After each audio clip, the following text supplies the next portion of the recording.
fugitives who were captured, or rather found, and this jailbreak that we've been following for days now. We have Kelsey Kernstein here, of course, and we also have criminal defense attorney Matt Fakuri. He is here to talk about exactly what we can expect next for Casey White. But we want to start with Kelsey right now. Kelsey, you actually went inside that Alabama community and inside that jail where Casey White was being held, where Vicky White worked. For the people who live in this community, I mean, it's a small town, right? They're not used to something like this. This is a town of about 40,000 people. I mean, this is more media than they've seen in quite some time. They're absolutely shocked that any of this would have happened. But I also had a chance to speak with an investigator last night who said that Casey's, this is what he, quote, Casey's elevator don't go all the way to the top. He's not playing with a full deck of cards from the time he was a child. Now, all the investigators that I spoke to says this is not a sociopath, said that this is a mentally unstable person who is very dangerous when he's on drugs. And by drugs, I was told that that drug choice is meth.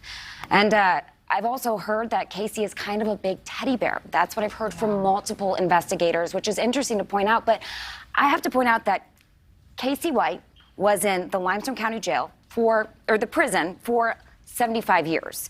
It's kind of an unusual sentencing. He got 75 years in prison. This is 3 consecutive charges of 25 years. That's a crime spree that happened in 2015. We know that he invaded a home. We know that he shot at people. He hijacked cars. But then while he was in prison, he wrote a letter confessing to cutting Ridgway's throat. Ridgway is a woman. That he killed, Connie Ridgway. Yes. That he confessed to killing. Yes. Years ago, like in 2015 or something. He is suspected of killing her. He had a confession, but it's interesting to point out that some of his confession does not match what actually happened. She was hit by a hammer, as well as her this is graphic, her throat was slit. But he did not say that he hit her with a hammer. So there's just a lot of questions. But he did say that he killed her. Yes. But he also said in the Limestone County Jail that he killed other people. They went to go look for the bodies. They never found them. Yeah, clearly, again, Matt, this is somebody who has a long criminal history. It's somebody who's been troubled since their youth. And when you use drugs, I mean, there can be a whole bunch of stories that you create in your mind. But in terms of the legality of this case, he was already awaiting trial on this case involving Connie Ridgway, this woman that we're speaking about. Correct. So he was already serving a sentence of 75 years for the offenses that she just mentioned. It was a robbery, it was attempt murder, and various other violent offenses. In addition to that, he has a pending capital murder charge. So that was set to go to trial in June. It'll probably be delayed, but it's a capital case. It's a death penalty case. Now he's facing these charges. These charges will be escape. It'll be forgery and identity theft based on the accomplice liability. It could be fleeing and eluding. It'll be conspiracy and several other charges, possibly even on the federal level as well. So he's in a world of trouble right now. But to be very candid, the capital case is more serious and serves more of a serious penalty, obviously, than the current charges he will be facing. So that's what my question was. Does it even matter? I mean, do any of these charges, escaping his cell and going off on this, you know, this evading of officers, does that even matter when he's facing 75 years from previous charges? Well, it always matters. He has to be held accountable for his actions in this incident. However, it's not going to be as serious as far as a penalty is concerned compared to the capital charges. Again, he's already on a 75-year sentence. I don't know what they're going to charge him with for this escape charge, but I doubt it's going to reach the 75-year sentence. And I don't think any of these charges are going to be capital-based. Typically, murder is the only capital. Sometimes sex offenses are, but he's charged with murder, which is a capital-based offense. None of these offenses, the escape, the forgery, anything else that they might conjure up on him is going to be a capital case. But what about in terms of where he'll be now confined? Because clearly there's something that's going to have to change at this Alabama detention center. And I'm sure they're having all kinds of meetings to discuss how Vicky White, that corrections officer, was able to just leave.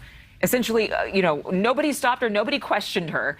Would he be detained back at that facility, do you think, or would he go to some sort of, you know, higher security federal location? No, well, first of all, they're going to have to extradite him. So if he's still in Indiana, which I think he is, he'll be there probably for a couple days until he's extradited back to Alabama. Once he goes back to Alabama, he's going to be charged in that county. He's essentially going to have to stay in that facility.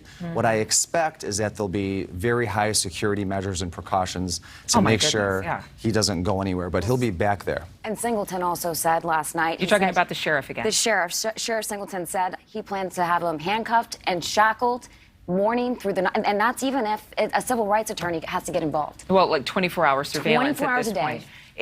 It's just, he had nothing to lose, is what Sheriff Singleton told us early on in the days of this manhunt. But in terms of a defense for whoever's representing Casey White, is there a defense? There's always a defense. This defense, I think, would be based on his mental capacity, his possible lack of medication, and apparently his drug use, his self-medication with meth or whatever it is. It doesn't sound here, and I don't know if I have enough to say this, but it doesn't sound like he was the mastermind here. It sounds like he was more manipulated. They're probably going to base a defense theory on that. It sounds like maybe Vicky White was more of the mastermind behind this. He sounds like more of an impulsive guy based on his mental health history, based on his drug use. It sounds like he's more reactive. So if there is a defense, I think it would be based on something like that, based on the fact that he wasn't really the mastermind behind this and he has a mental health issue. And then, of course, once we dig into this case a little bit, it could be seen that they both manipulated each other for different purposes, clearly with the complicated relationship that they had. Matt, good to see you. Always Kelsey, nice to see you. thank you so much. Thank you. Thank you so much for watching. Make sure to click on the red subscribe button below so you can get more of NewsNation's fact-driven, unbiased coverage.